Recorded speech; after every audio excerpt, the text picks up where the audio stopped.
안녕하세요. CH 플러스를 섬기는 이서진 목사입니다. 오늘 여러분과 말씀을 나누게 된 것을 무한한 영광으로 생각합니다. 주님께서 저와 여러분 모두에게 하나님의 사랑과 은혜를 더해주시는 시간이 되기를 바라고 원하는 마음입니다. 저는 오늘 거짓 신들의 세상 속에서 라는 제목을 가지고 이 시대를 향한, 또 이 시대를 살아가는 청년 크리스천을 향한 하나님의 음성을 나누기를 원합니다. 약간 이상한 질문처럼 생각될 수 있는데요, 한 가지 질문을 여러분께 드리고 싶습니다. 사울 왕이나 가룟 유다도 사실 약간 억울하지 않을까? 그들도 사실 피해자가 아닐까? 여러분 이런 생각 해보셨어요? 성경을 보면 사울 왕에게 악한 영이 들어가서 정상적인 판단을 내리지 못했다라고 얘기하잖아요. 유다도 그렇죠. 마음속에 사단이 들어갔다고 성경이 기록하고 있잖아요. 심신미약도 이런 심신미약이 없지 않습니까? 생각과 선택의 자유를 박탈당했다면 사울과 유다조차 약간 피해자가 아닐까? 저는 이런 생각을 해본 적이 있었습니다. 사실 성경을 보면 악한 영과 사단에 압도되어서 잘못된 행동을 하는 사람들이 나오잖아요. 온전한 자유를 잃어버린 채 악한 삶을 선택할 수밖에 없는 선택권 박탈에 어려움 속에 놓여 있다면 정말 모든 잘못된 선택과 죄와 악이 다 그들의 책임인가? 제가 목회자인데 너무 불경스럽게 생각하는 걸 수도 있겠어요. 제가 신학 공부를 처음 시작하던 대학생 때 이런 질문이 제 마음을 파고 들어오기 시작했어요. 성경에 대해서, 영적인 원리에 대해서 질문이 참 많은 학생이었거든요, 제가. 근데 답을 얻는 데까지는 굉장히 오랜 시간이 걸리더라고요. 그런 저에게 정말 큰 축복이 있었다면 저의 이런 의문에 대해서 그것을 들었을 때 이상하다라고 저를 비난하지 않고, 넌 왜 이렇게 믿음이 없니? 라고 저를 판단하지 않고 들어주고 함께 고민해주는 영적인 스승들이 있었다는 것입니다. 때로는 대학부의 선배들이, 때로는 우리 온누리교회의 목사님들이, 또 제가 다니던 신학교의 교수님들이 저의 질문을 퍽 진지하게 들어주셨어요. 그래서 사울이나 가룟 유다가 좀 피해자 아니겠습니까? 이렇게 질문을 하니까 그분들이 정답이라는 물고기를 저에게 잡아주는 대신 정답을 찾는 법, 낚시하는 법을 알려주시면서 저에게 두 가지 격려를 해주셨어요. 첫 번째, 누구나 쉽게 하지 않는 질문은 누구나 쉽게 알 수 없는 진리를 향한 여정 혹은 열쇠가 된다. 하나님이 어떤 사람에게 영적인 질문을 주셨다면 그냥 믿어야지 왜 그런 질문을 해, 이런 게 아니라 하나님께서 그 사람에게 대답하고자 하는 계기가 된다는 것이에요. 그래서 한번 계속 이 질문을 가지고 하나님 앞에 나아가 봐라. 두 번째는 뭐였냐면, 성경에 대한 질문이 들거든 성경을 빼놓지 말고 앞뒤로 쭉 읽어보아라. 목사님들이 보실 때도, 그리고 교수님들이 보실 때도 성경 안에 답이 있다. 그래서 저는 미친 왕 사울과 사단에 붙들렸던 유다의 이야기를 성경 속에서 자세히 읽기 시작했어요. 그리고 제가 이전에 알지 못했던 이 두 사람에 대한 중요한 영적인 교훈을 발견하게 되었습니다. 성경을 읽어보니 사울과 유다가 귀신 들리기 전에 그들이 한 선택에 대해서 성경이 명확하게 기록하고 있는 거예요. 자, 사무엘상 16장부터 사울이 귀신 들리기 시작합니다.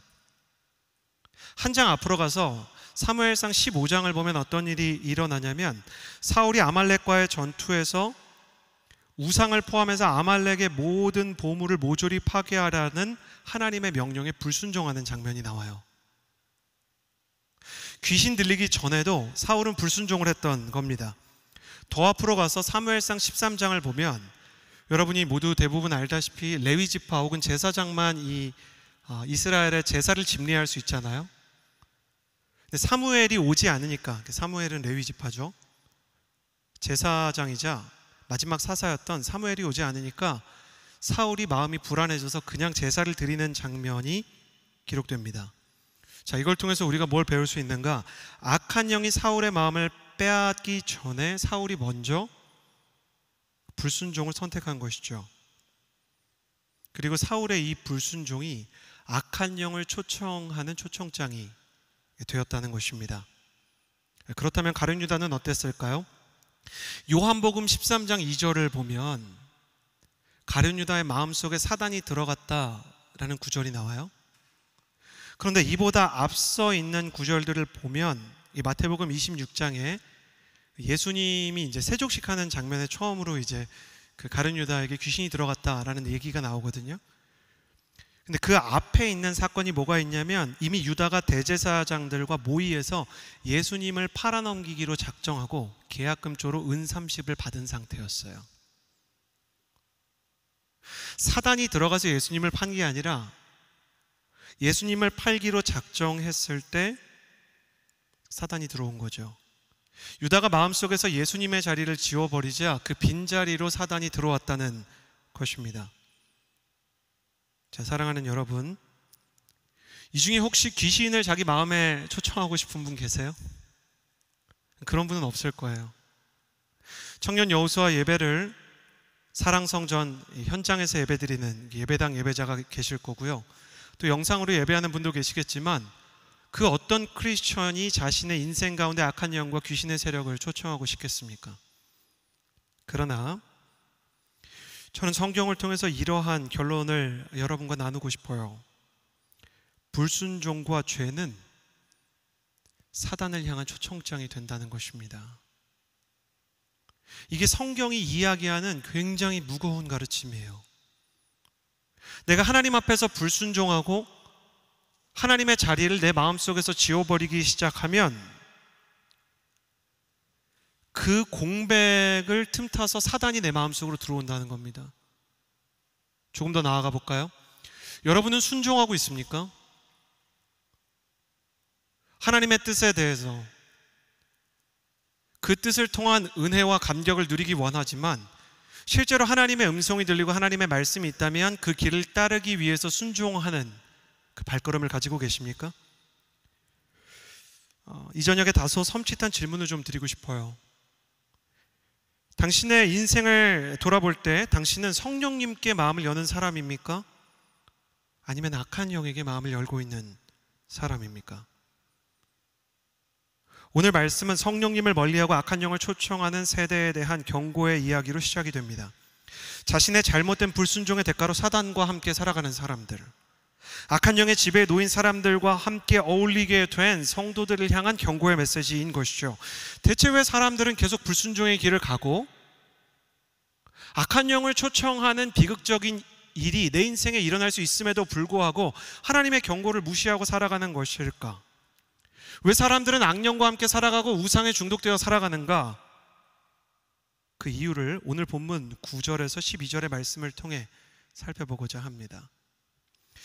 9절에서 12절의 말씀 한번 같이 읽어보겠습니다. 시작. 그 불법자는 사단의 활동을 따라 나타나서 갖가지 능력과 거짓 표적들과 기적들과 모든 불의의 속임수와 함께 멸망받을 사람들에게 이를 것입니다. 이것은 그들이 구원을 얻기 위해 진리의 사랑을 받아들이기를 거부했기 때문입니다. 그러므로 하나님께서는 미혹의 영을 그들에게 보내셔서 그들로 거짓된 것을 믿게 하십니다.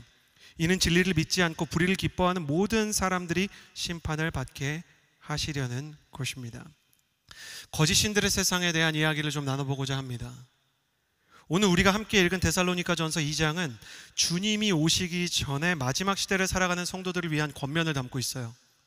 주님이 오시기 전에 이런 일이 일어날 텐데, 또 반복될 텐데, 너희가 이런 현상들을 보거든 악한 영의 위력이, 거짓 신들의 세상이 도래했음을 알아야 한다. 1절에서 8절까지의 내용은 단순합니다. 예수님을 주로 고백하는 성도들은 모두 예수님이 재림하시는 것과 그분이 예비하신 천국에서 모일 것인데, 그 거룩한 재림과 예수님의 그 재림과 온전한 구원이 일어나기 전에 마지막 때에 어떤 사람들이 나타난다 이야기하냐면 자신을 하나님이라고 주장하는 사람들이 나타날 것이다. 우리 시대에는 사이비 교주나 이단의 수장들이죠.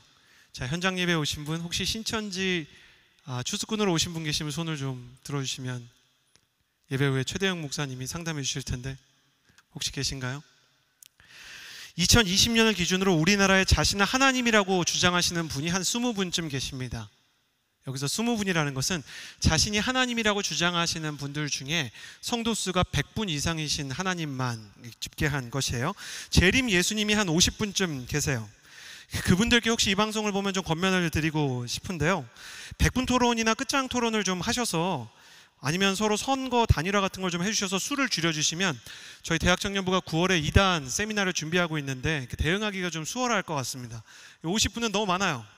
재림 예수님이 한반도에만 50분 계시는 재림 예수님 후보 단일화를 통해서 좀 숫자를 줄여주시면 좋겠다 생각이 들어요. 여러분, 신천지를 비롯해서 그런 사이비를 믿는 사람들이 이해가 되십니까? 잘 이해 안 되시지 않으세요? 대체 왜 그렇게 사람들은 이단과 사이비에 역사에서 계속 반복되어서 빠졌을까요? 성경에 나오는 우상의 역사를 묵상해 보면 바로 이해가 됩니다. 자, 혹시 이런 생각을 해본 분 계세요? 여호와 하나님도 똑바로 믿지 않았던 이스라엘 백성이 어떻게 그렇게 쉽게 바알과 아세라를 믿게 되었을까? 여러분, 예나 지금이나 종교 바꾸는 거 쉬운 거 아니잖아요. 근데 여호와 하나님도 쉽게 믿지 못했던 사람들이 어떻게 바알과 아세라에게 그렇게 쉽게 마음을 주고 온 백성이, 한두 사람도 아니고 온 나라가 하나님을 버리고 바알과 아세라를 섬길 정도로, 여러분 상상이 되시나요? 우리 여호수아 공동체, 서빙고의 SNS, 제가 섬기는 대학로의 CH 플러스 이런 공동체에서 한 4분의 3쯤이 5년 안에 갑자기 바알과 아세라를 섬긴다 그러면 이상하잖아요. 왜 그랬을까? 이게 이상하지 않습니까? 그런데 의외로 간단해요. 왜 그러냐? 수요와 공급의 법칙 때문입니다. 바알의 제사장들은 농사의 신이었던 바알과 풍요의 여신이었던 아세라를 섬기는 거예요. 농사의 남신 바알, 풍요의 여신 아세라. 농사를 위해서 이스라엘과 같은 이 광야가 많은 지대에 꼭 필요한 게 뭐냐면 물이에요. 물. 비가 와야 돼요. 근데 어떻게 비가 오느냐? 바알과 아세라가 성적인 관계를 가져서 거기에서부터 체액이 나오는 게 비라고 얘기하는 거예요. 그래서 바알과 아세라 신전에는 남자 제사장이 있고 여자 제사장이 있는데 서로 막 문란한 관계를 맺고요, 바알과 아세라를 섬기는 이 청년 바알 아세라 이 신도들은 서로 거기에서 혼인 관계를 넘어선 성적인 관계를 가질 수 있었어요. 그러니까 구약 시대에 이 클럽과 숙박업소 같은 역할을 한 거죠. 자, 그곳에서 혼외전사, 원나잇 스탠드, 동성애든 하나님이 원래 하나님의 말씀을 따라가면 절대 안 된다라고 이야기하는 성적 쾌락을 바알과 아세라를 따라가면 다 얻을 수 있는 거예요. 그러니까 우상 숭배자들은 바알과 아세라가 아닌 성적인 일탈과 쾌락을 신처럼 섬긴 겁니다. 확실한 이익이 있으니까. 바알과 아세라가 실제로 존재했다고 믿고 이런 게 아니에요. 어쨌든 바알과 아세라 신전에 가면 내 마음대로 율법을 넘어서 불순종해도 뭐라고 하지 않는 신의 가호 속에서 내 마음대로 성적인 일탈을 할 수 있으니까 그들의 죄악의 수요, 그들의 쾌락을 향한 열망의 수요가 바알과 아세라 신전에 부흥을 이끈 겁니다. 또 구약시대에 맘몬이라는 우상이 있었어요. 맘몬은 돈의 신입니다. 맘몬의 제사장들은 매주 어떻게 하면 더 돈을 벌고, 어떻게 하면 더 넓은 집에 살고, 어떻게 하면 더 말들을 많이 살 수 있는지를 가르치는 거예요. 지금으로 치면 어떤 코인에 투자해야 되는지, 주일마다 어떤 주식이 유망한지, 어떻게 하면 인생 대박이 나는 재테크의 비결을 깨달을 수 있는지, 이런 얘기만 계속 하는 겁니다. 그러니 맘몬의 산당에 모인 사람들은 맘몬이 아니라 돈과 인생 역전, 성공을 신처럼 섬긴 거예요. 탐욕의 수요가 있는 만큼 맘몬의 신전이 세워졌습니다. 여러분 어떻게 생각되세요? 우상의 본질이 저 멀리 어디 우주나 천상에 있는 신적인 존재인가요? 그러니까 나는 주일마다 교회를 다니고 내가 온누리교회를 다닌 지 수십 년이 됐으니까, 십수년이 됐으니까 나는 하나님만 섬기는 우상과는 무관한 삶을 살고 있는 것일까요? 고대나 현대나 우상의 본질은 이것입니다. 인간은 자신의 탐욕과 쾌락과 욕망을 신처럼 섬기는 거예요. 팀 켈러 목사님이나 존경하는 존 파이퍼 목사님이나 우상의 본질은 끝내 인간의 탐욕을 향한 자기 숭배에 있다고 얘기해요. 그러니까 바알과 아세라, 맘몬, 몰렉 이런 신을 각각 연구할 필요가 없어요. 인간의 죄가 곧 우상이고 인간의 욕심이 곧 우상이 되는 시대가 많았던 것이죠. 자, 보세요. 오늘날 강연 문화의 중심은 주로 스타트업에서 크게 성공한 셀럽들을 중심으로 움직입니다. 가령 애플의 스티브 잡스는요, 사후에 약간 신격화가 되기 시작하고요, 테슬라의 앨런 머스크는 시대의 예언자가 되는 거예요. 제가 그분들을 다 부정하는 거 아닙니다. 저도 이제 애플이나 테슬라의 제품들을 보면서 참 탁월하다 생각을 합니다. 그러나 한 세대 전만 하더라도 청년들은 일론 머스크나 혹은 스티브 잡스 같은 사람의 말을 듣는 대신 아브라함 링컨이나 마틴 루터 킹 주니어, 넬슨 만델라의 메시지를 통해 청년이 살아가야 되는, 세상을 이끌어야 되는 방향에 대해 나침반을 얻고 지표를 찾던 시대였어요. 일론 머스크나 스티브 잡스가 잘못했다는 말이 아니라 그들을 거기까지 올려줄 수 있는 수요는 어디서 오는가? 인간의 탐욕에서 오는 것이죠. 나도 저렇게 한번 로켓 쏘듯이 성공을 해보고 싶다. 인생 역전을 해보고 싶다. 수많은 크리스천 청년들이 왜 하나님께서는 이렇게 성적인 관계에 대해서 수많은 울타리들과 불편한 원칙들을 세워놓으셨는지에 대해서 묻습니다. 그래서 오늘은 교회에 있고 내일은 클럽에 있는 것이죠. 결혼보다는 연애가 더 재밌고 연애보다는 썸이 더 재밌는 시대가 도래한 지 오래예요. 썸이나 연애를 부정하는 게 아닙니다. 그러나 여러분, 모든 드라마, 모든 매체, 모든 하트 시그널 같은 리얼 버라이어티 연애 프로그램들이 뭘 보여주냐면 책임을 배제한 사랑에 대해 얘기해요. 그러니 드라마는 결혼하면 끝이에요. 드라마 작가들도 결혼 이후에 행복한 건 너무 판타지인 거야. 거의 유니콘인 거예요. 김비서가 왜 그럴까? 김비서와 사장님이 결혼을 하는 것까지 너무 아름다운데 막상 결혼하면 힘들다는 걸 작가들이 생각하는 겁니다. 또 리얼 버라이어티 프로그램 서로 정말 설레임의 눈빛을 주고받는 여러분, 그런 특정 프로그램을 얘기해서 죄송하지만 그런 프로그램들, 카메라가 앞에 40대가 있는데 정말 진솔한 대화를 나누는 그들은 앞에 있는 그 사람만 의식하는 것일까? 그건 진짜 감정일까? 그래서 그 결과 그런 버라이어티 프로그램이 끝나고 실제 사랑의 결과물을 만드는 사람들이 없어요. 그 순간이 제일 중요한 거죠. 세대가 사랑에서 책임을 지워버리는 건 바알과 아세라의 잔재인 거예요. 제가 너무 이상하게 얘기하나요? 아니, 여호수아에 한 주 오실 거면서 좀 따뜻한 얘기 하시면 안 되나요? 이런 생각이 혹시 들지 않으시나요? 그렇지 않아요. 복음과 목회와 청년 크리스천의 힘은 어디서 오는가? 진리에서 옵니다. 진리는 수천 년간 반복된 하나님의 말씀에서 오는 거예요. 그 말씀이 나의 기호에 맞느냐 안 맞느냐가 중요합니까? 그 말씀이 나의 불편한 부분들을 자극하는 것이 중요합니까? 그러면 자극되면 안 듣고 내 마음이 평안한 것들에 내 귀를 기울이겠습니까? 청년 여러분, 들을 귀 있는 자는 들으십시오. 우리는 바알과 아세라의 시대나 맘몬의 시대나 똑같은 거짓신들의 세상에서 살고 있어요. 더 심한 돈에 대한 유혹과 쾌락에 대한 유혹, 합리화의 영역들이 우리를 끌어당기고 있어요. 우상의 본질은 두 가지. 첫 번째는 탐욕이요, 두 번째는 합리화인 겁니다. 우상은 그냥 신의 이름을 벗어버리고 문화와 성공의 이름 뒤로 숨어서 우리를 유혹하고 있는 것입니다. 오늘 말씀을 보십시오. 사람들이 갖가지 능력과 거짓 표적과 기적들과 불의의 속임수에 속아 넘어간다고 이야기합니다. 대체 왜 그런 허무한 속임수에 놀아나는 것인가? 10절에 그냥 이렇게 써 있어요. 말씀이 얼마나 무서운지. 사람들이 진리의 사랑을 받아들이기를 거부하고, 여기서 진리의 사랑은 다른 번역에서는요, 뼈아픈 사랑을 받아들이기 힘들어한다. 하나님의 말씀이 뼈아프게 들려오면 그게 사랑이라고 인정하지 않는 거예요. 주님, 내가 오늘 은혜를 받지 않고 마음이 어렵기 때문에 이건 내가 은혜라고 인정하기가 어렵습니다. 12절에 불의를 기뻐하기 때문이다 이렇게 써 있는데, 정확한 번역은 뭐냐면 그들이 하나님의 법에서 벗어난 것을 사랑하기 때문이다. 하나님의 법에서 이 벗어난 걸 어느 정도 좀 누리면서 내가 살면 안 될까? 그러니까 자꾸만 무리수를 두기 시작하는 거야. 수요와 공급이죠.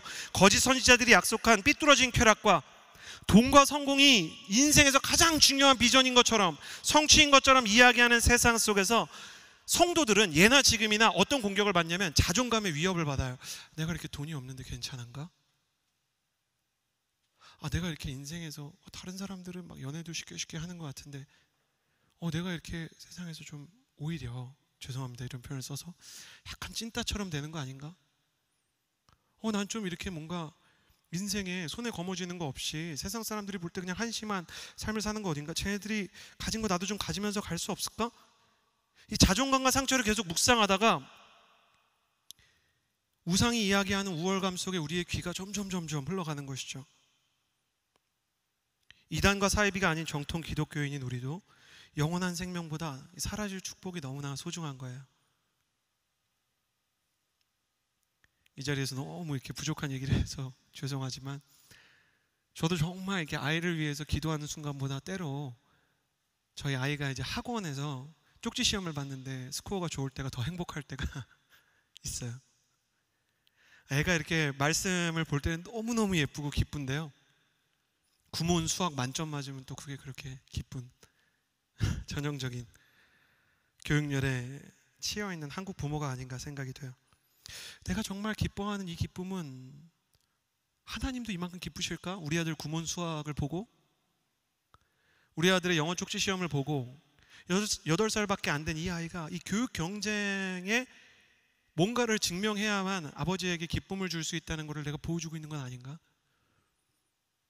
제 안에도 수많은 유혹이 찾아오는 것이죠. 하나님과 동행하는 성령의 임재보다 사람들이 인정하는 세상의 성공을 더 깊이 갈망할 때가 있는 거예요. 목회자로서도 얼마나 많은 유혹이 찾아오는지, 하나님이 말씀하시는 이 세대에 대한 정확한 진단과 정확한 경고의 메시지보다는 사람들에게 이런 메시지가 어떻게 들릴까를 고민하게 되는 지점들이 유혹처럼 찾아올 때가 있는 거예요. 지체들이 정말 은혜 받을 메시지를 해야 되는데, 지체들에게 위로가 되는 말을 해야 되는데, 그러나 그게 정말 하나님 원하시는 일일까? 마지막 시대로 갈수록 주어진 신앙의 자리 속에서 우리는 한 번쯤 고민해야 되는 시점에 이르게 될 거예요. 대체 진실한 신앙이란 뭘까? 우상이 판을 치고 거짓이 판을 치는 세상 속에서 내가 끝까지 내 평생에 주님을 쫓기 위해서 필요한 건 뭔가? 예수님을 섬기는 청년들에게 이 시대에 정말 필요한 게 뭔가? 내가 어떻게 나의 자존감을 공격하는 세상의 성공지상주의와 외모지상주의와 쾌락지상주의에 맞서 나 영혼을 지킬 수 있는가? 그러나 너무나 감사하게도 주님께서 이러한 세상이 올 것이다 라고 말씀하신 이후에 우리가 어떻게 살아야 되는지 진리의 신앙에 대해 말씀을 주셨어요. 성경이 너무 아름다운 건 바알이나 아세라나 몰렉이나 맘몬에 대해 너무 긴 서술을 하지 않으세요. 왜 그럴까? 마치 위조지폐 감별사와 같은 거예요. 여러분, 위조지폐 감별사들에 대해 아시나요? 매년 위조지폐가 수백 종이 나옵니다. 달러의 경우에는요, 기축통화니까. 그러면 달러를 이렇게 위조지폐 감별하는 사람들 보면 진짜 신들린 것 같아요. 돈을 세기만 하다가 바로 탁 잡아내고 탁 잡아내요. 세다가 잡아내고 세다가 잡아내요. 어떻게 잡아냅니까? 미국의 모든 위조지폐 감별사들은요, 진짜 지폐만 하루 종일 연구해요. 진짜가 뭔지를 똑바로 알면 가짜를 하나하나 연구할 필요가 없는 것이죠. 그러니 성경은 바알과 아세라 가짜 신들에 대해 굳이 많이 얘기하지 아니하고, 단지 이런 문제들이 일어나면 너희가 돌아가야 할 진리의 신앙이 무엇인지에 대해서 이야기해 주겠다 말함으로 우리로 하여금 위조지폐의 세상 속에서 진짜 가치가 있는 신앙의 본질을 찾을 수 있는 힘을 길러주는 것입니다. 사랑하는 청년 여호수아 여러분, 선포합니다. 위조지폐 감별사들처럼 참된 신앙에 녹아들어 주님의 뜻이 무엇인지를 확실히 분별하는 하나님의 사람 되기를 주님의 이름으로 축복합니다. 너는 이 세대를 본받지 말고 마음을 새롭게 함으로 변화를 받아 하나님의 선하시고 기뻐하시고 온전하신 뜻이 무엇인지를 분별하도록 하라. 할렐루야. 저는 여러분에게 영적인 분별력, 진리의 신앙이 있게 되기를 원하는 것입니다. 진리의 신앙 첫 번째 13절 말씀을 같이 한번 읽겠습니다. 하나님께서 말씀하시는 것이죠. 함께 읽겠습니다. 시작. 그러나 주의 사랑을 받는 형제들이여, 우리는 여러분으로 인해 하나님께 항상 감사할 뿐입니다. 이는 하나님께서 여러분을 택하셔서 여러분으로 성령의 거룩하게 하심과 진리의 믿음 가운데 구원 얻는 첫 열매가 되게 하셨기 때문입니다. 성령의 거룩하게 하심, 정확한 번역은 성령님이 만드시는 변화라는 뜻입니다. 진리의 신앙 첫 번째는 나의 신앙을 측정할 때 영적인 변화를 사모하는 것입니다. 가슴에 손을 얹고 저를 따라해 주시겠어요? 진리의 신앙을 가진 사람은 영적인 변화를 사모한다. 그러니까 응답에 가치를 두는 것보다 내가 영적으로 얼만큼 변화되는지 이걸 보는 거예요. 지난해에 비해 올해 내가 주님 사랑하는 마음이 어떻게 변했는지, 지난해에 비해 올해 내가 말씀을 대하는 태도가 어떻게 바뀌었는지, 지난해에 비해 올해 내가 원수에 대해 어떤 태도를 가지게 되었는지, 내 안에서 이루어지는 변화에 대해서 생각하는 것입니다. 성령님의 충만에 의해서 원래 내가 가지고 있었던 생각과 감정과 판단이 다 달라지는 것이죠. 이런 변화를 소위 성화라고 부릅니다. 거룩한 변화라는 뜻이죠. 그래서 이 성화에 대해서 살펴보면 이 성화는 항상 이 시간을 두고 이루어지거든요. 가령 여러분 그 성화의 어떤 정점에 있는 성령의 열매 아시죠? 사랑과 희락과 화평과 오래 참음과 자비와 양성과 충성과 온유와 절제와 같은 이 성령의 성품은 열매라는 비유로 우리에게 다가와요. 씨앗을 심었는데 다음날 열매가 맺히는 거 보셨어요? 저한테 눈에 넣어도 안 아픈, 사실 눈에 넣으면 굉장히 아플 것 같은 딸이 있는데 6살짜리, 나름 귀여워요. 근데 그 딸이 이렇게 씨앗을 하나 심었거든요. 그 방울토마토 여러분 그 이렇게 먹으면 그 안에 씨앗 들어있잖아요. 그거 심으면 진짜 나요. 근데 그걸 심었는데 심고 나서 다음날 절망하더라고요. 3시간에 한 번씩 보는 거예요. 토마토 언제 나오냐. 하나님이 열매를 비유하는 걸 그 아이가 이렇게 토마토 바라보는 걸 보고 알았어요. 시간이 흘러서 맺혀야 되는 거예요. 그래서 오늘 말씀에서는 진리의 믿음으로 받는 구원이라는 표현이 있는데 원어로는 진리의 믿음으로 완성해가는 구원이라는 거예요. 시간이 흐르면서 조금씩 성령님과 진리의 말씀 안에서 믿음이 생기고 변화가 일어나는 것이죠. 사단은 점수를 매기려고 그래요. 너 사랑 몇 점이냐? 너 사랑의 온도가 얼마나 돼? 너 진짜 사랑 있어? 없어. 그러니까 자꾸 정죄감이 찾아와요. 실패한 게 생각이 나거든요. 하나님은 점수가 아니라 방향성을 얘기해요. 성장을 얘기해요. 지난해보다 올해 나아져야 돼. 올해보다 내년에 더 나아져야 돼. 완성이라는 것은 정말 오랜 시간이 걸리지만 그것을 위해서 조금씩 나아가는 게 있어야 되는 거예요. 우리는 영적인 세계에 질서가 있다는 표현을 써요. 우리가 교회에서 쓰는 용어 중에 무슨 뜻인지 모르고 쓰는 용어가 많은데 영적인 질서는 무슨 뜻이냐면 영적인 순서가 있다는 거예요. 사단은 항상 순서의 우선순위를 어디다 두냐면 감정에 둬요. 그래서 내가 느끼기에, 내 느낌에, 특히 포스트 모던 시대에는 내가 지금 사랑을 하는 느낌이 들어, 용서를 하는 느낌이 들어, 그럼 잘하는 거고, 내가 사랑을 하는 느낌이 안 들어, 그럼 중보기도도 힘든 거예요. 교회에서 우리 마음이 어렵다라는 표현을 쓰잖아요. 여호수아도 쓰시죠. 제가 여호수아 선교 때 썼어요. 마음이 어렵다 무슨 뜻이에요? 내가 가지고 있는 마음과 내가 가지고 싶은 마음이 너무 다른 거예요. 내가 갖고 싶은 마음은 여기 있는데 사랑하고 싶은데 사랑이 안 돼. 용서하고 싶은데 미워. 그럼 이 간극 때문에 마음이 어려운 거죠. 이런 데 집중하게 만들어요. 마음 어려운 거예요. 그런데 성경은 지금 뭐라고 얘기해요? 성령이 만드시는 변화, 진리의 믿음으로 이루는 구원, 이렇게 얘기해요. 이건 영적인 질서를 보여주는 거예요. 여기엔 뭐가 없냐면 너의 느낌이나 감정은 중요하지 않아, 이렇게 얘기하는 거예요. 자동차 같은 거예요. 엔진이 바퀴를 움직여야 자동차가 달려가죠. 바퀴를 돌리면 엔진이 돌아갑니까? 형제 여러분, 이거 띄워가지고 바퀴 이렇게 우리가 손으로 돌리면 의외로 돌아갑니다. 그거 이렇게 돌리면은 자동차가 이게 가요? 아닌 거예요. 자동차가 달리는 이유는 엔진이 바퀴를 움직일 때만이에요. 크리스천도 영적인 질서 안에 있을 때만 비전의 질주를 하게 되는데, 성령님과 믿음이라는 엔진이 내 감정이라는 바퀴를 움직여야 돼요. 감정은 바퀴 같아요. 우리가 자동차를 보면 바퀴가 움직이는 건 보여요. 엔진은 안 보여요. 자동차를 타는 사람이 타이어 터진 건 금방 알아요. 엔진 고장난 거, 내 차라도 뭐가 고장났는지 몰라요. 우리가 잘 모르지만 그래도 믿고 타는 건 엔진이 바퀴를 움직인다는 거죠. 똑같은 거예요. 성령님과 믿음이 내가 너를 변화시키고 있다, 이때 이 기도를 해야 된다 말하면 그냥 하는 거예요. 온누리 교회는 전 참 좋은 문화가 있다고 생각해요. 아프가니스탄을 위해서 온 교회가 기도하잖아요. 이 중에 아프가니스탄을 위해서 원래 기도했던 사람이 얼마나 되겠습니까? 그럼 사단은 이런 마음을 줄 거예요. 너 아프가니스탄한테 관심도 없잖아. 이제 와서 무슨 선교, 어머나 세상에 위선자요. 그런데 하나님은 그렇지 않아요. 아니야, 시키는 대로 해. 아프가니스탄을 위해서 기도하지? 그럼 선교를 위한 기도의 문이 열리고, 그 선교를 위한 기도의 문에서 하나님의 마음을 느끼게 되고, 거기서 인생이 변해. 너는 믿음으로 가는 거야.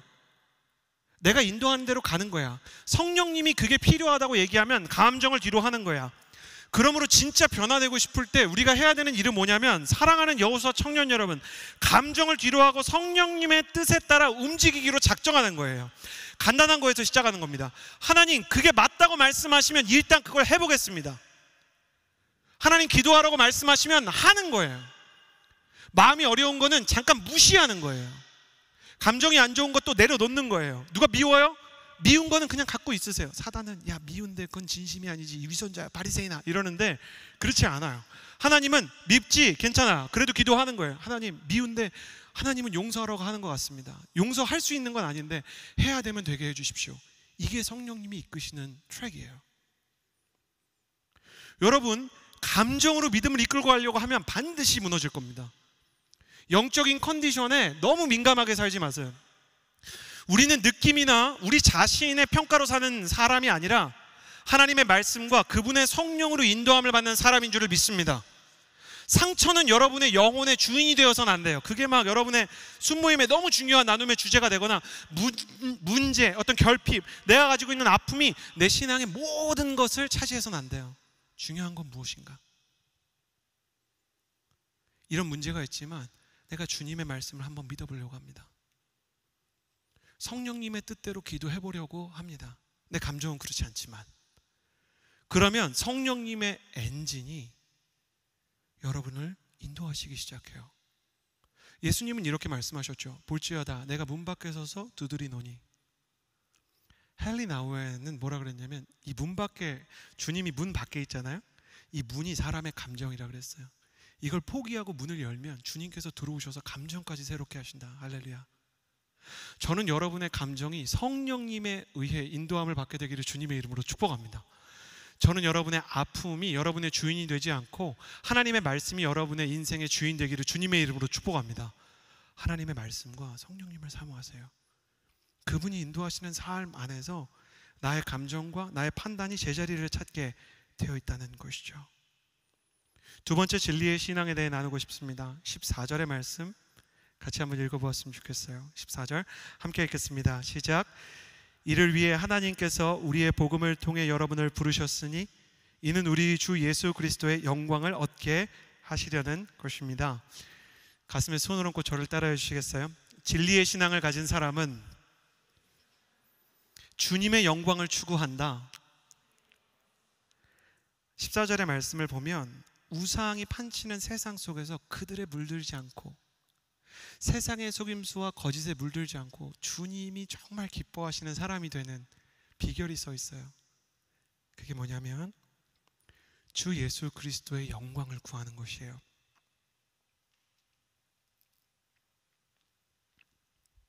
바울은 진심으로 하나님께 영광을 돌리고 싶어서 이 글을 썼을 거예요. 주님께 영광 돌리고 싶다. 근데 영광이라는 단어가 사실 저한테는 좀 어려운 거예요. 저는 성격이 좀 이상한 사람인 것 같아요. 그래서 이해가 안 되는 게 있으면 이해가 돼야 돼요. 그리고 하나님이 저한테 좋은 훈련을 시키시는데, 저희 아이들에게 제가 가끔 설교를 하거든요. 제 아들이 8살이고 딸이 6살인데 애들이 이해를 못하면 주님이 저한테 그러세요. 네가 모르는 거라고. 나의 복음은 저 아이들에게도 이해시킬 수 있다 그래요. 여러분 믿어주세요? 어린아이들과 젖먹이의 입으로 찬양받으신다 그러잖아요. 하나님이. 여호와 하나님의 가장 깊은 진리도요, 가장 어린아이에 의해서 이해될 수 있어요. 어린아이의 믿음이 있으면 천국에 들어간단 말이 정말 거짓말이 아니에요. 그래서 그런지 제 아들이 물어보더라고요. 제 아들이 이제 그 의심이 많거든요. 아빠, 영광이 뭐야? 대답하기가 너무 어려운 거예요. 영광이 뭐야? 그런데 기도를 했어요. 정말 하나님, 제 아들에게 영광을 어떻게 가르쳐야 되는지 모르겠습니다. 하나님 2가지를 가르쳐 주셨는데 오늘은 그 중에 1가지를 얘기하려고 그래요. 오병이어 사건을 하나님이 기도하는데 기억나게 해주시는 거예요. 여러분 오병이어 아시죠? 5,000명을 예수님 먹인 오병, 5개의 떡과 이어 2개의 물고기. 근데 애초에 이 오병이어라는 도시락은 누구 거였어요? 어린아이 거였어요. 그러니까 그 맥도날드 그 해피밀 같은 거, 이렇게 아이 도시락. 그러니까 그거를 갖고 온 건데 주님이 제 영혼에 물어보시는 거죠. 이 목사, 그 어린아이가 왜 이 도시락을 갖고 왔을까? 왜? 이 아이가 그렇게 생각했을까요? 한 7살인데 5,000명 한번 먹여보십시오. 제가 투자할게요. 시드머니입니다. 해피밀 이 정도면 됐지. 떡 5개, 물고기 2마리, 뭐 이렇게 생각했을까요? 아니면 하나님, 내게 있는 모든 것을 들여서 지금 5,000명을 먹이면 혹시 나중에 예루살렘 노른자 땅 같은데 분양권 하나, 할렐루야, 애가 이러면서 그러지 않았을 거예요. 묵상하고 묵상해봐도 아이가 가져왔거든요. 제자들이 찾은 게 아니라. 너무 단순해요. 아이들이랑 대화를 나눠봤어요. 제 아들이랑 딸이랑. 왜 갖고 왔을까 물어보니까 애들은 대부분 이렇게 얘기해요. 예수님 먹으라고. 아이들은 진짜 너무 다른 것 같아요. 예수님 먹으라고. 저면은 좀 달랐을 것 같아요. 하나님, 우리 아들 구몬 수학, 할렐루야, 이렇게. 근데 얘는 예수님이 배고플까봐 그냥 예수님 배고프겠다, 내 거 드려야지, 이렇게 생각한 거예요. 이게 주님께 영광이 되는 거예요. 간단한 거죠. 저분이 행복했으면 좋겠다, 저분이 기뻤으면 좋겠다. 하나님의 영광을 추구하는 신학은 어려운 게 아니에요. 하나님의 영광을 추구하는 신앙이라는 건 주님이 뭘 하면 기쁠까를 생각하는 거예요. 그걸 생각하는 사람이 된다면 주님을 기쁘게 하는 게 내 인생에서 너무 중요하니까 상대적으로 다른 것들은 빛을 잃고 중요하지 않게 되는 그런 영역에 이를 거다 얘기하는 거예요. 예배는 주님을 기쁘게 하려는 마음에서 출발해야 하는 것이죠. 이러면 얼마나 좋을까? 온누리교회 대학 청년부의 예배자들이 우리의 마음에도 주님을 통해 나의 문제를 해결하려는 마음 이전에 주님이 기쁘셨으면 좋겠다라는 이 어린아이의 마음이 있다면 주님이 얼마나 좋아하실까? 우리가 이렇게 어린아이 같은 마음을 가질 수 있다면 주님이 얼마나 행복하실까?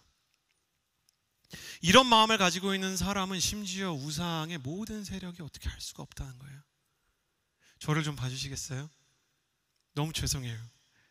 여러분의 어떤 결혼 문제나 여러분의 진로나 물질이나 건강에 대한 축복의 메시지를 많이 생각을 했었어요. 그러나 주님은 진짜 평화를 주고 진짜 평안을 주고 진짜 행복을 주시기를 원하세요.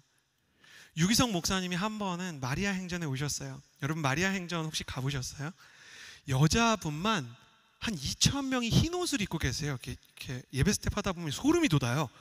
흰 옷을 입은 여인 2,000명이 손을 들고 이렇게 예배하고 있으면 천국인가? 약간 이런 생각과 내가 지금 죽었나? 이런 생각이 들어요.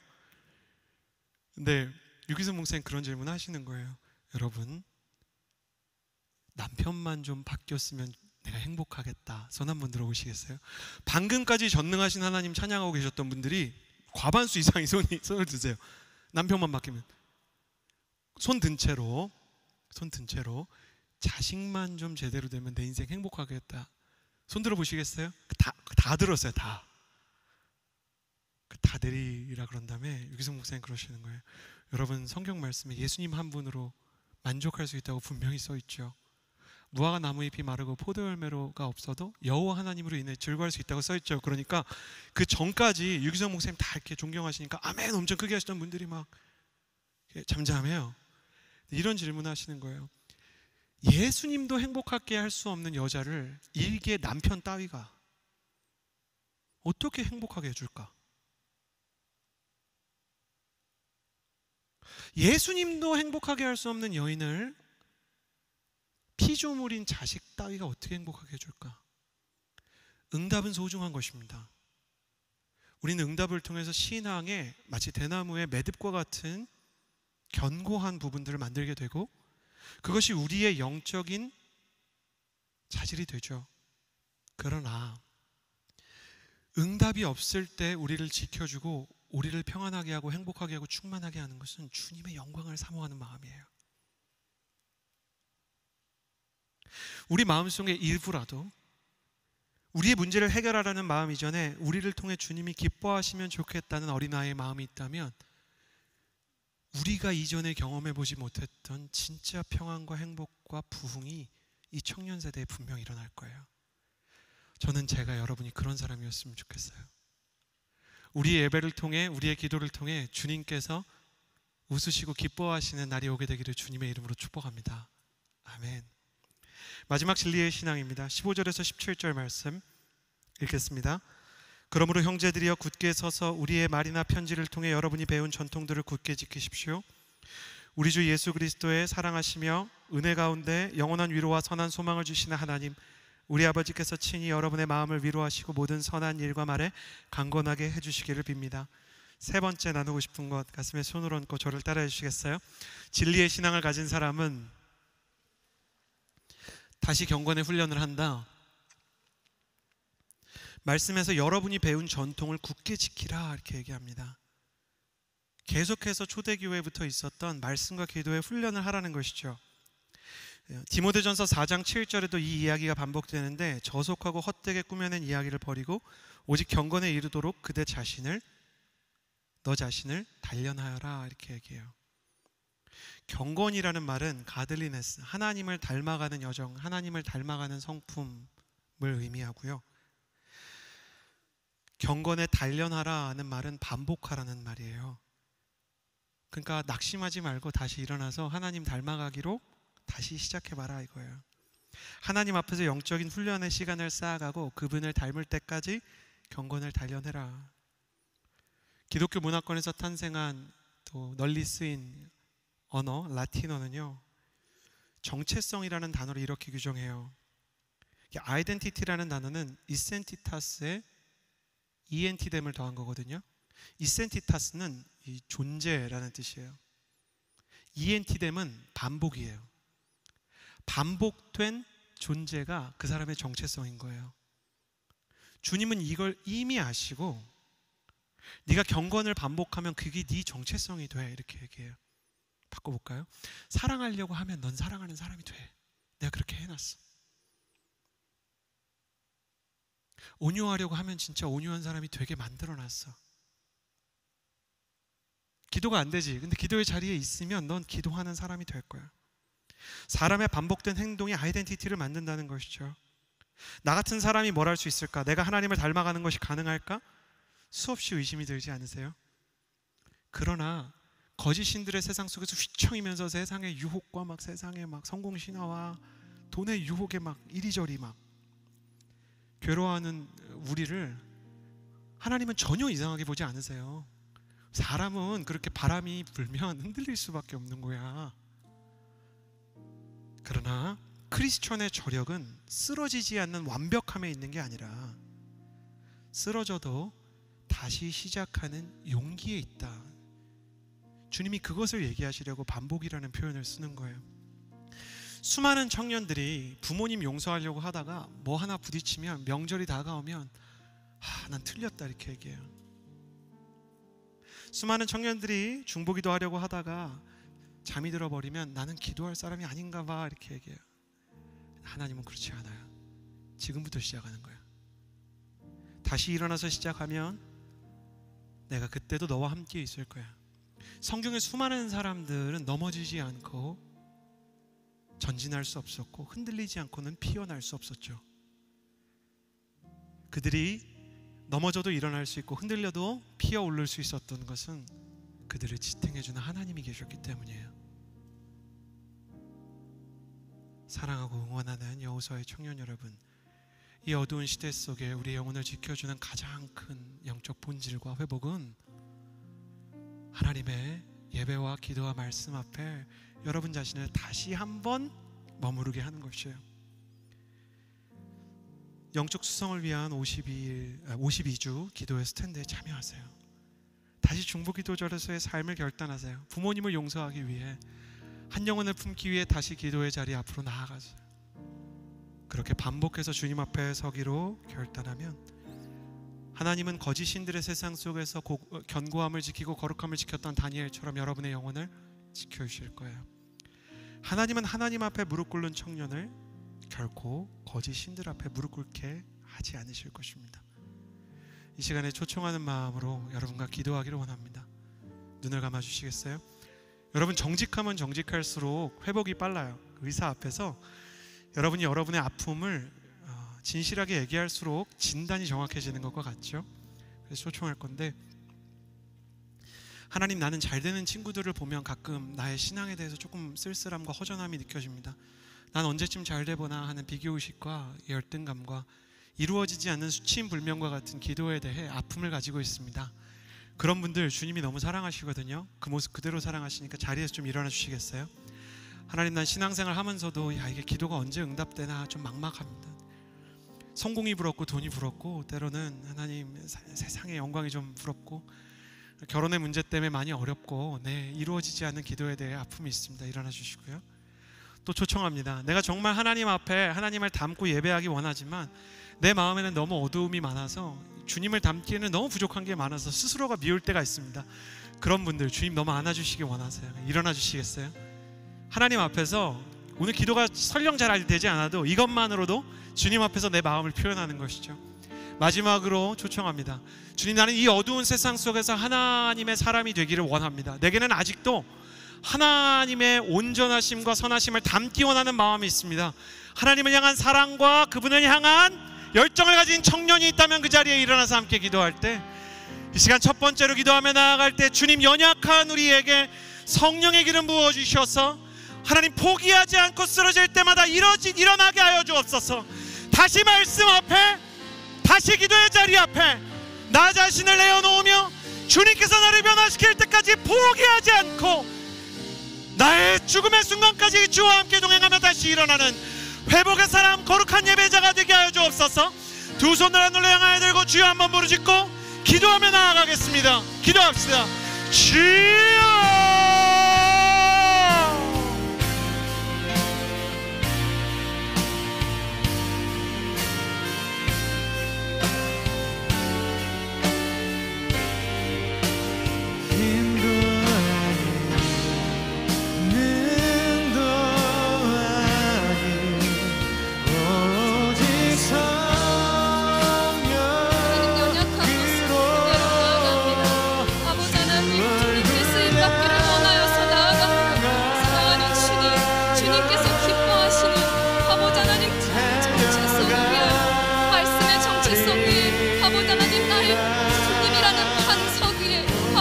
시간 서서 나아가기를 원합니다. 하나님, 나의 연약함이 아니라 아버지 하나님 자꾸만 쓰러지고 또 한 번 넘어지는 내가 아닌 아버지 하나님, 이 시간 우리가 주님이라는 말씀의 반석 위에 서기를 원합니다. 하나님, 주님께서 아버지 하나님 우리에게 약속하신 그 약속들을 붙잡고 하나님께서 우리를 바라보시는 그 시선 앞에 하나님, 나 자신을 드리며 나아갑니다. 하나님, 나는 주님을 3번이나 패만한 그대로와 같으나 주님께서는 나를 바라보시며 처음부터 너는 되라라고 부르시며 이 반석 위에 교회를 세우겠다고 말씀하시오니, 사랑하는 주님, 우리가 나의 연약함이 아닌 나의 감정이 아닌 주의 말씀을 선택하며 나아가겠습니다. 사랑하는 주님, 아버지 하나님, 우리가 주님을 바라보게 하여 주시옵소서. 주님만을 아버지 하나님 주의 말씀은 우리 삶의 진리의 기준이 되게 하여 주시옵소서. 아버지 하나님, 오늘 우리가 이 시간 주님을 선택하며 뜻을 따라 움직이는 사람, 성령님을 기쁘시게 하는 사람으로 다시 한번 서서 나아가게 하여 주시옵소서.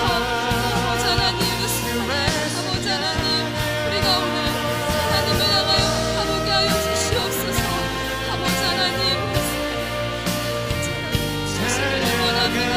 하나님, 주님께서 우리를 통하여서 주의 기쁘신 뜻을 이루어 주시옵소서. 우리로 하여금 아버지 하나님, 나를 넘어 하나님의 영원한 생명을 향하여, 하나님의 나라를 향하여 아버지 하나님, 주님께서 귀하게 쓰임받는 사람이 되게 하여 주시옵소서.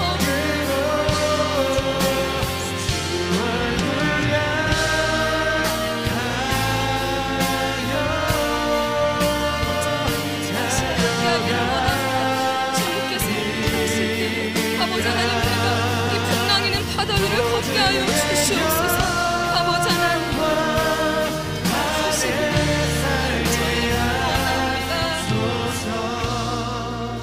그러나 주의 사랑을 받는 형제들이여, 우리는 여러분으로 인해 하나님께 항상 감사할 뿐입니다.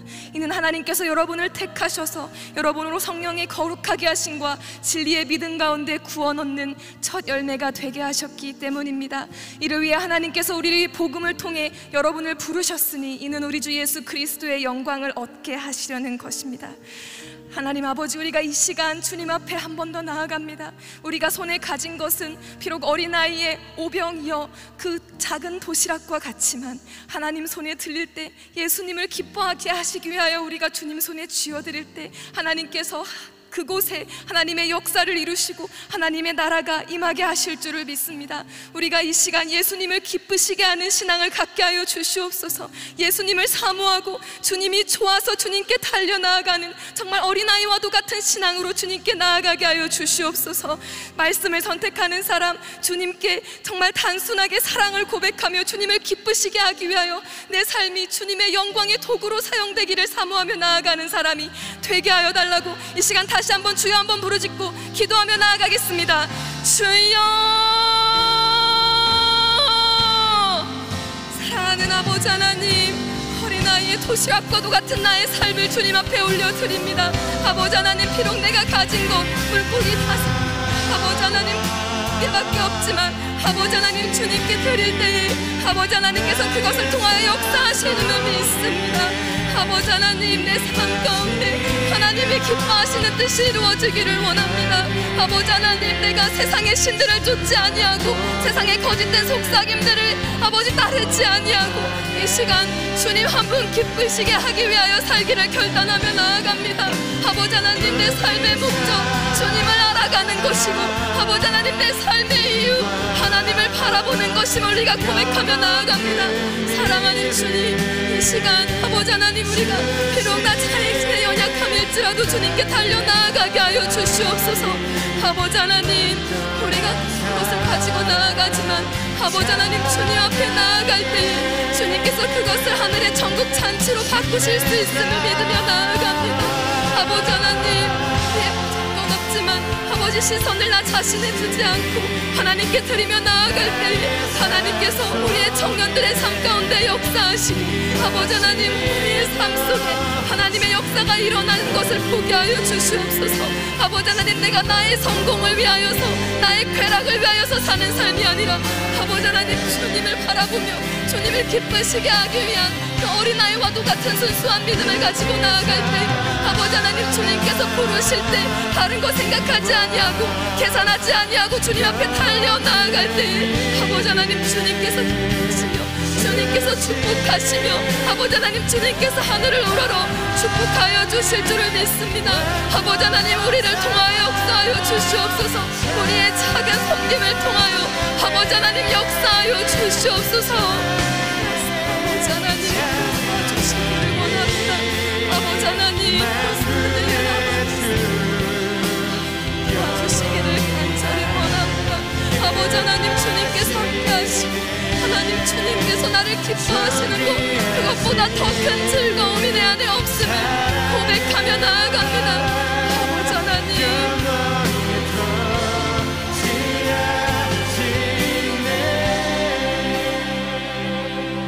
육체의 연단은 약간의 유익이 있으나 경건은 범사에 유익하니 금생과 내생에 약속이 있느니라. 우리가 이 시간 한 번 더 기도하며 나아가기를 원합니다. 우리가 말씀 앞에, 말씀 위에 나의 정체성을 세우고 있습니까? 우리가 세상의 수많은 선택의 사항들 가운데 경건함을 선택하고 있는지, 거룩함을 선택하고 있는지 돌아보기를 원합니다. 성공과 출세, 안락함이 아닌, 이 세상에 속삭이는 그러한 가치들이 아닌 하나님이 나의 목적인지, 주님을 더욱더 알아가며 성령님을 쫓아가는 것이 우리의 목적인지 우리가 돌아보았으면 좋겠습니다. 내가 돈과 성공과 쾌락의 신을 섬기고 있는지, 내 삶 가운데 우상들을 섬기고 있는지, 아니면 성령님과 동행하기를 원하며 하나님의 임재를 사모하며 죄와 불순종을 거부하고 예배와 말씀의 삶을 선택하고 있는지 우리가 이 시간 돌아보았으면 좋겠습니다.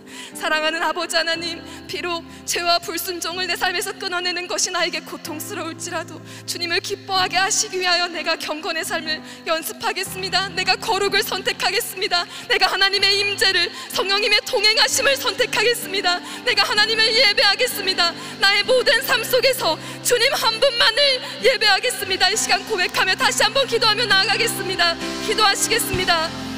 사랑하는 아버지 하나님, 아버지 하나님, 우리가 이 시간 아버지 하나님, 세상의 수많은 거짓된 신들 가운데 아버지 하나님을 선택하며 나아갑니다. 내 삶이 거룩한 예배가 되기를 선택하며 나아갑니다. 사랑하는 주님, 우리가 말씀을 선택하게 하여 주시옵소서. 아버지 하나님, 우리가 주의 말씀 위에 서게 하여 주시옵소서.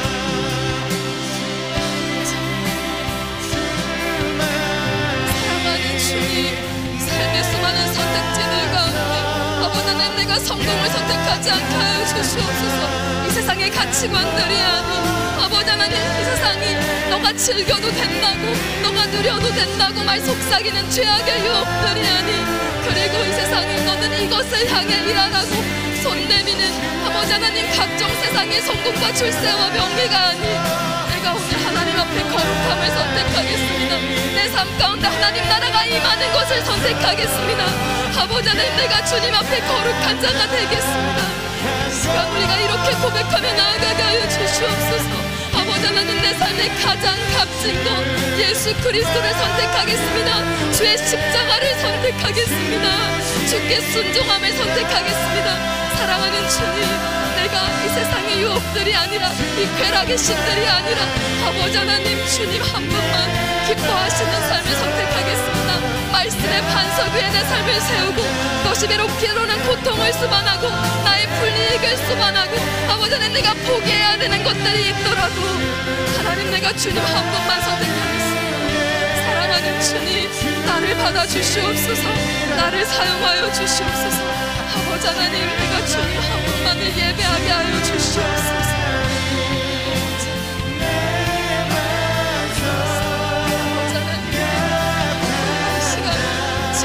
삶 속에서 영원한 생명을 맛보는 여호수아 청년들이 되게 하여 주시옵소서. 아버지 하나님, 우리의 삶의 예배로 드려진 예배를 아버지 하나님, 주님께서 기뻐 받으시고 우리의 삶 속에 하나님의 살아계심 보여주시고 그런 삶이 되게 하여 주시옵소서. 사랑하는 아버지 하나님, 감사합니다. 우리가 이 시간 주님 앞에 거룩을 선택합니다. 경건을 선택합니다. 이 세상의 신들이 아닌, 거짓된 우상들이 아닌, 죄악의 유혹이 아닌 하나님의 자녀들로서 말씀의 정체성 위에 서겠습니다. 사랑하는 주님, 우리를 통하여 역사하여 주시옵시고 우리 삶 속에 하나님의 살아내심이 드러나는 그러한 거룩한 주의 성도들로서, 주의 자녀들로서 이 세상을 넉넉히 승리하며 이기며 나아갈 수 있게 하여 주시옵소서. 감사합니다. 이 모든 말씀 예수님 이름으로 기도하였습니다. 아멘. 우리 기도를 받으신 하나님께 감사와 또 영광의 박수 올려드리도록 하겠습니다.